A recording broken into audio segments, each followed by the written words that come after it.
কি sir 2πr, বৃত্তের পরিধির সূত্র হচ্ছে কি 2πr সমান কত 220। 2πr জায়গায় যদি আমি 2r লিখি, কি লিখি 2r, 2r আর গুণ আকারে, তাহলে ওই পাশে গেলে চলে গেলে কি হবে ভাগ হবে। তাহলে শুধু আমরা 2r রাখবো আর পাইকে ওই পাশে নিয়ে যাবো, তাহলে উপরে 220 আর নিচে হবে পাই। তাহলে এখন আমরা সমান চিহ্ন দিব, এখানে বা চিহ্ন দিবা, সমান 2r সমান, এখন দেখো 220 উপরে আর পাইয়ের মান হচ্ছে স্যার, পাইয়ের মান হচ্ছে 3.1416, একটু ক্যালকুলেটর দিয়ে ভাগ করো 70.03। এটা হতে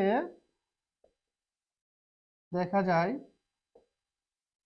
কি দেখেছে যায় বৃত্তের বর্গক্ষেত্রের কর্ণ সমান বৃত্তের জন্য কি বৃত্তের ব্যাস। মানে এরপরে দেখো এখন বর্গক্ষেত্রের কর্ণ সূত্র হচ্ছে √2a, বর্গক্ষেত্রের কর্ণ সূত্র হচ্ছে কি √2a, এ মানে এটা বর্গক্ষেত্রের বাহুর দৈর্ঘ্য, এ মানে কি বর্গক্ষেত্রের বাহুর দৈর্ঘ্য সমান, আর বৃত্তের ব্যাস, বৃত্তের ব্যাসের মান আমরা এখানে পেয়েছি, বৃত্তের ব্যাসের মান কত পেয়েছি 70.03। এখন দেখো √2 সাথে কি আকার আছে গুণ আকারে, শুধু a সমান, তাহলে এটার পাশে গেলে কি হবে ভাগ, তাহলে উপরে হবে 70.03 আর এখানে হবে কি √2, তাহলে সুতরাং এখানে বা চিহ্ন দিবে তোমরা, সুতরাং a সমান এখন আমরা 3, তাহলে ভাগ করলে 5 1 7 3